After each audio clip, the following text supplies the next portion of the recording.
जरा सोचिए, 16 लाख। जी हाँ, 16 लाख। भारत की प्राकृतिक संपदा के विशाल आकार को समझने के लिए बस इस एक चौंका देने वाली संख्या पर गौर करना काफी है। हमारे देश में लगभग 16 लाख ज्ञात प्रजातियां पाई जाती हैं।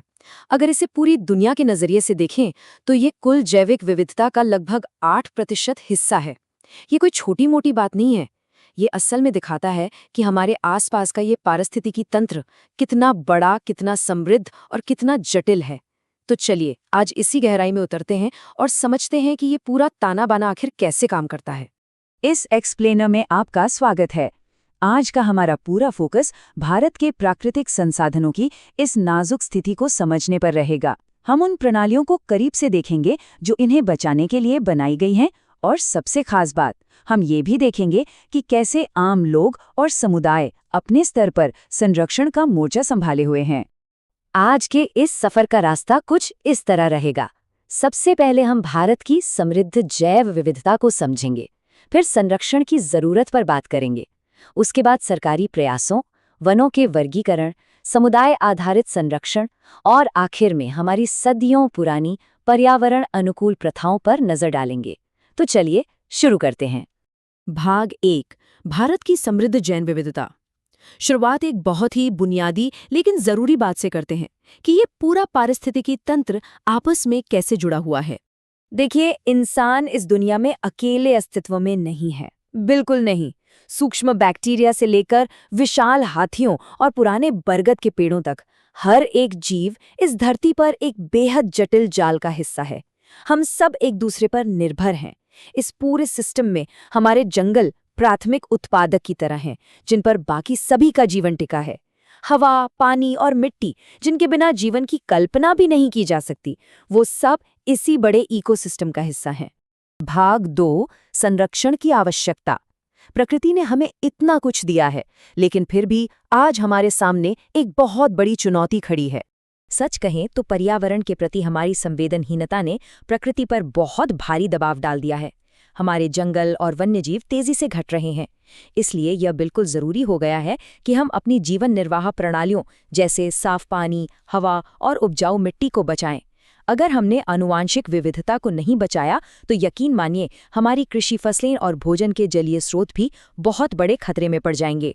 भाग 3, सरकारी संरक्षण के प्रयास।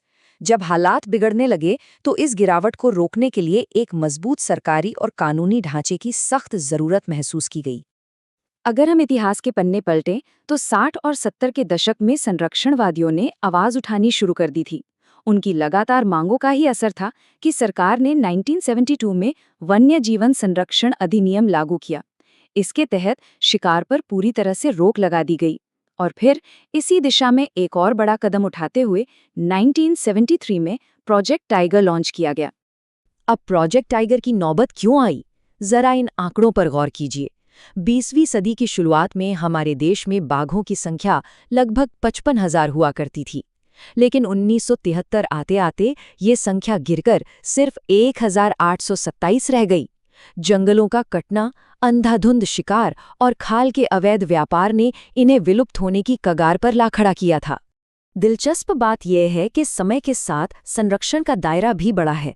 शुरुआत में सारा ध्यान बाघ और गेंडे जैसे बड़े जानवरों पर था, लेकिन 80 के दशक और 1991 के आते आते ये समझ में आ गया कि छोटी जीव भी उतने ही अहम हैं।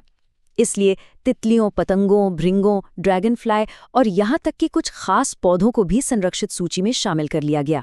ये वाकई हमारे इकोसिस्टम को समझने का एक बहुत ही शानदार नजरिया था। भाग 4, वनों का वर्गीकरण। अब इतनी बड़ी जैव विविधता को संभालने के लिए काम करने का कोई ठोस तरीका तो होना ही चाहिए, है ना? इसी को ध्यान में रखते हुए प्रशासन ने वनों को 3 हिस्सों में बांट दिया। पहले हैं आरक्षित वन, जो आधे से ज्यादा हिस्से में फैले हैं और लकड़ी व वन्यजीव संरक्षण के लिए सबसे मूल्यवान हैं। दूसरे हैं रक्षित वन, जो कुल वन क्षेत्र का 1/3 हैं, ताकि उन्हें और अधिक नष्ट होने से बचाया जा सके। और तीसरे हैं अवर्गीकृत वन, जिनमें सरकार, समुदाय और निजी लोगों का मिलाजुला स्वामित्व होता है। इस तरह से चीजें थोड़ी व्यवस्थित हो जाती हैं। भाग 5, समुदाय आधारित संरक्षण। सरकारी नीतियां अपनी जगह हैं, लेकिन असल बदलाव तब आता है जब जमीनी स्तर पर लोग इससे जुड़ते हैं। पूरे देश में स्थानीय समुदाय प्रकृति को बचाने के लिए सबसे आगे खड़े हैं। मिसाल के तौर पर संयुक्त वन प्रबंधन को ही ले लीजिए। 1988 में ओडिशा से शुरू हुई इस पहल में गांव के लोग वन विभाग के साथ मिलकर उजड़ते जंगलों को फिर से आबाद करने का काम कर रहे हैं। ये एक बहुत ही बेहतरीन टीम वर्क है।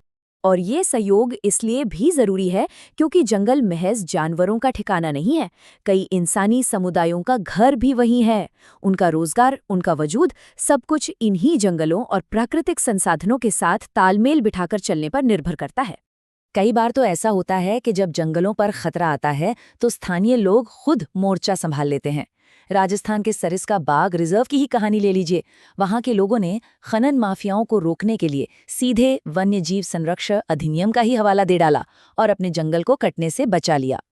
और खुद से पहल करने का एक और हैरान कर देने वाला उदाहरण राजस्थान के अलवर में देखने को मिलता है।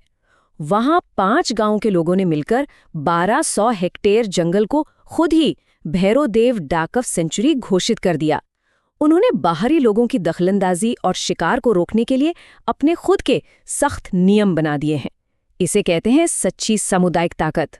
भाग 6, पारंपरिक पर्यावरण अनुकूल प्रथाएं। आज के दौर में हम जो ये सामुदायिक संरक्षण देख रहे हैं ना, इसकी जड़ें हमारी सदियों पुरानी संस्कृति में बहुत गहराई तक फैली हुई हैं। आपने पवित्र पेड़ों के झुरमुट या सेक्रेड ग्रोव्स के बारे में तो सुना ही होगा। ये जंगलों के वो प्राचीन और बिल्कुल अछूते हिस्से हैं जिन्हें स्थानीय देवी देवताओं को समर्पित किया जाता है। मान्यताओं के कारण वहां कुल्हाड़ी चलाना तो दूर, किसी भी तरह की मानवीय दखलंदाजी पूरी तरह से मना होती है। इसी आस्था ने इन जंगलों को आज तक बचाकर रखा है। हमारे देश में ऐसी अनगिनत परंपराएं हैं। छोटा नागपुर में मुंडा और संथाल जनजातियां महुआ और कदम्ब के पेड़ों की पूजा करती हैं। और राजस्थान के बिश्नोई गांव का तो क्या ही कहना। वहां काले हिरण और नीलगाय बिना किसी डर के इंसानों के बीच घूमते हैं, क्योंकि समुदाय उन्हें अपना ही एक हिस्सा मानता है। ये प्रकृति के साथ सह अस्तित्व की एक जीती जागती मिसाल है। तो चलिए, इस एक्सप्लेनर को हम एक बहुत ही गहरे विचार के साथ खत्म करते हैं। गौतम बुद्ध ने 2500 साल से भी पहले कहा था कि पेड़ इतने दयालु होते हैं कि वे खुद को काटने वाले को भी धूप में छाया देते हैं। जरा सोचिए, अगर हजारों साल पहले के लोग प्रकृति की इस बिना शर्त वाली उदारता को समझ सकते थे, तो आज के इस आधुनिक समाज को ये बात समझने और इसे अपने जीवन में उतारने से आखिर क्या रोक रहा है? ये एक ऐसा सवाल है जिस पर हम सबको मिलकर सोचना चाहिए। इस सफर में साथ जुड़ने के लिए बहुत बहुत शुक्रिया।